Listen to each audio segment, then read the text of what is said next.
Bom, vou falar como a trajetória acadêmica de Maxwell contribuiu para preservar o legado de Faraday. A gente sabe que o Faraday ele foi um cientista autodidata que realizou importantes fenômenos sobre eletricidade e magnetismo, descobrindo fenômenos como, por exemplo, a indução eletromagnética. Porém, o Faraday ele não tinha uma formação matemática formal para poder expressar suas expressões, suas descobertas em termos matemáticos. Com isso, o Maxwell, ele, com sua sólida formação acadêmica em matemática e física, ele traduziu as ideias experimentais de Faraday em um conjunto de equações matemáticas, as famosas equações de Maxwell. Essas equações elas unificaram eletricidade, magnetismo e óptica em uma teoria coerente do eletromagnetismo. Ao formalizar matematicamente as descobertas de Faraday, o Maxwell ele não apenas preservou o legado, mas também permitiu que a comunidade científica compreendesse, aplicasse e expandisse esses conceitos, abrindo caminho para avanços tecnológicos e teóricos, incluindo a teoria da relatividade do Einstein. A trajetória acadêmica do Maxwell ela foi marcada por sua capacidade de combinar a experimentação e matemática, que foi fundamental para transformar observações qualitativas de Faraday em uma teoria quantitativa, consolidando o eletromagnetismo como uma das bases da física moderna. As equações de Maxwell, elas se fundamentam a partir de 4 leis: a lei de Gauss para o magnetismo, a lei de Faraday e a lei de Ampère-Maxwell. A lei de Gauss, ela descreve basicamente como as cargas elétricas criam os campos elétricos. A equação tem uma forma integral que afirma que o fluxo líquido do campo elétrico através de uma superfície fechada é proporcional à carga interna, e a forma diferencial que relaciona a divergência do campo elétrico à densidade da carga. A lei de Gauss para o magnetismo afirma que não existe monopolos magnéticos isolados. Então, onde o fluxo magnético total Na lei de Faraday, basicamente, um campo magnético variável no tempo induz um campo elétrico. Ou seja, quando o fluxo magnético ele atravessa um circuito elétrico, muda. Uma força elemotriz ela é induzida nesse circuito, o que pode gerar uma corrente elétrica.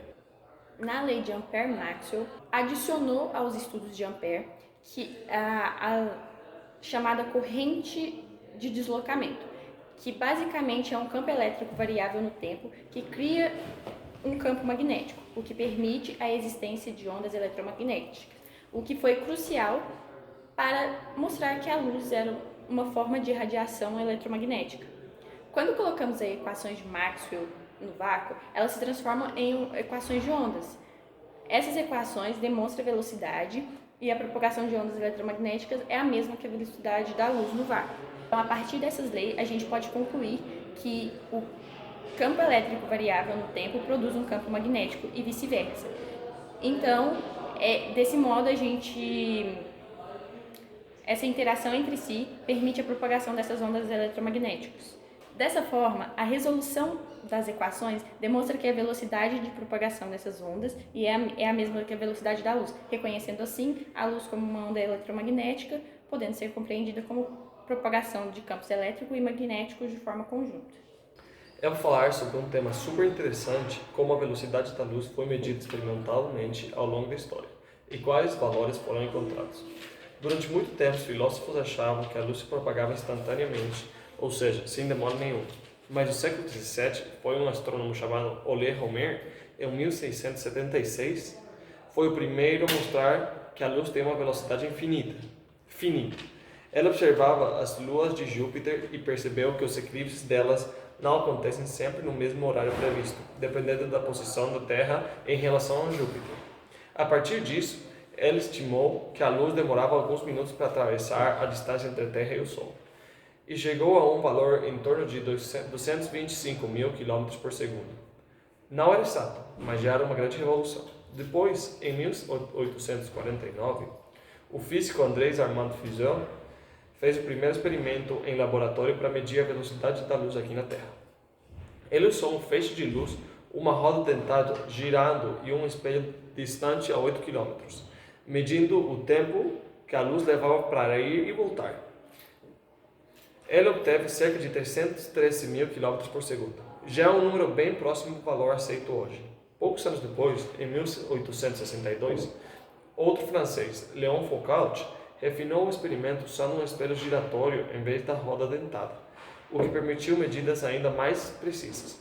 Ele chegou a um valor aproximadamente 298 mil km por segundo, que já é muito próximo do valor real. Hoje, sabemos que a velocidade da luz no vácuo é de 299.792,458 km por segundo. Esse número é tão importante que passou a ser uma constante fundamental da física, usada inclusive na famosa equação de Einstein, E igual a mc ao quadrado. Então, resumindo, Ole Homer foi o pioneiro. Fizeau e Foucault fizeram os primeiros experimentos de laboratório e com o avanço da tecnologia, chegamos ao valor exato que usamos até hoje. É incrível pensar que a partir de observações astronômicas e experimentos criativos, conseguimos medir a velocidade da coisa mais rápida do universo. Agora, já conhecendo a velocidade da luz, que é igual a c, vamos falar no fim do século XIX o que foi que mudou na medição e na interpretação desse valor. Então, primeiramente, o Maxwell ele mostrou matematicamente que a luz é uma onda eletromagnética.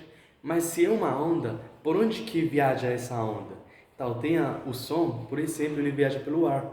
Já o mar, ele viaja pela água. O terremoto, ele viaja pela terra.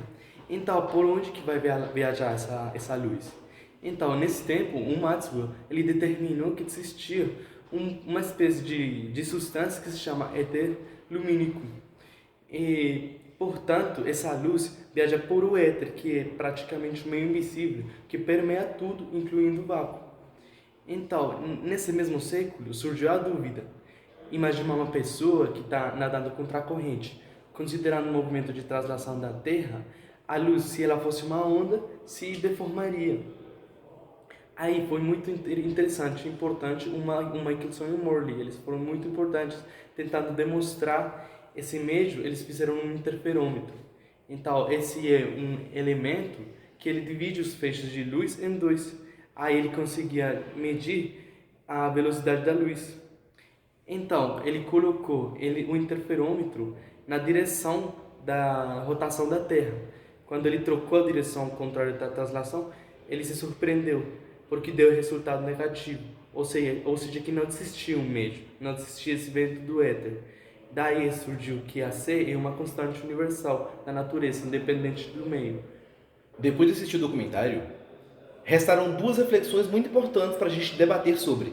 A primeira é sobre como o próprio documentário relata a coletividade dentro da ciência e da física e a importância de uma boa construção e uma construção séria de teorias, leis e artigos ao redor da física ao decorrer da história.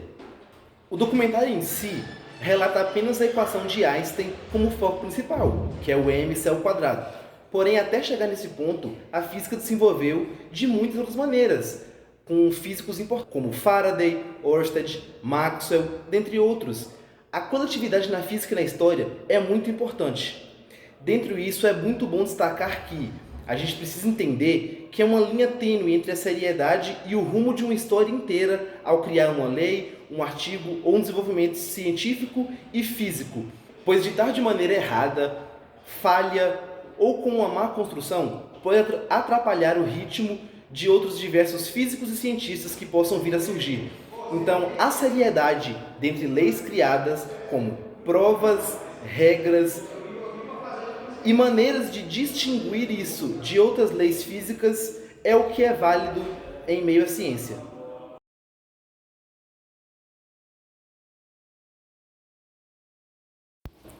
Bom, apesar de a gente ter física no ensino médio, acaba que às vezes não dá tempo de se explicar as coisas com tanto detalhe igual a gente está aprendendo de acordo com o documentário e com as nossas pesquisas para fazer esse vídeo. Então, falar sobre como que o Maxwell ele ajudou a traduzir as descobertas do Faraday foi uma coisa que eu não tinha aprendido antes, então não era uma coisa que eu sabia era tão importante, que o Maxwell ele tinha revolucionado todos os pensamentos do Faraday em fórmulas matemáticas. Então, me surpreendeu que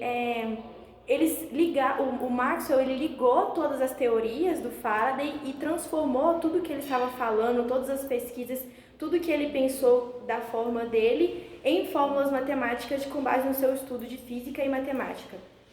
E, bom, compreendendo tipo, o assunto agora, fica tudo mais claro, né? As coisas que a gente pensa, a gente não sabia antes, fica tudo mais interessante de aprender e fica tudo mais claro, sabendo como é que fica as coisas pelos fundos, assim.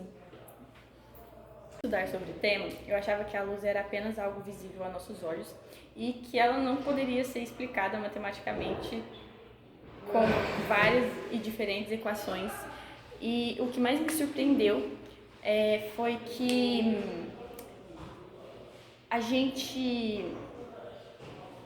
que a luz é basicamente campo elétrico e magnético se interagindo o tempo todo. E como eu compreendo desse assunto agora, eu entendi como é a luz, né? Então,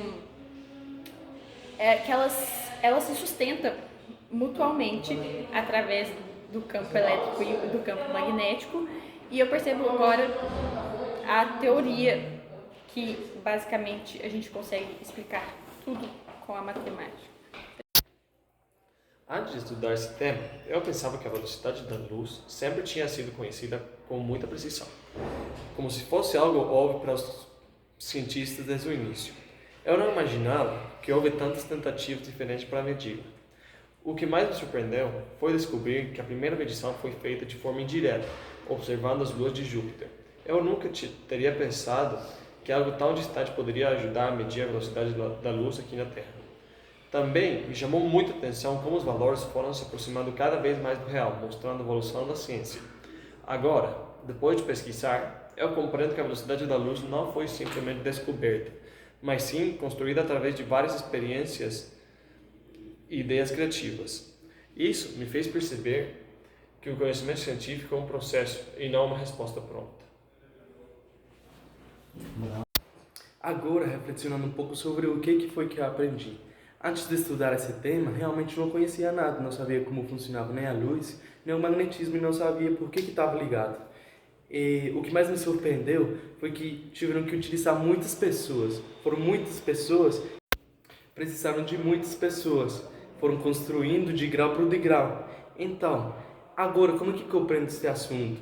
Agora eu estou entendendo como que começaram eles desde tipo um eletrão e como esse eletrão transportava pelo alumínio até como que eles foram fazer um motor elétrico. Agora eu entendo com mais abrangência todo esse tema. Antes de estudar o tópico, tanto sobre mc ao quadrado como qualquer outra equação, eu não dava muita importância. Sabia que era fundamental para o nosso desenvolvimento, mas nunca parei para estudar e nem levei isso com certa relevância.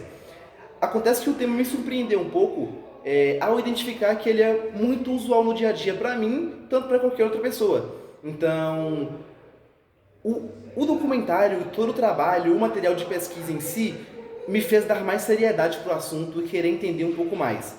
Depois de assistir o documentário, estudar e fazer o trabalho, eu não compreendo 100% de tudo isso, mas a vontade que eu tenho de aprender sobre e entender mais sobre como eu uso isso no dia a dia é muito maior e melhor. Acho que o documentário e o trabalho em si serviram para o nosso próprio desenvolvimento, para a gente entender que física e ciência está 100% usual no nosso dia a dia.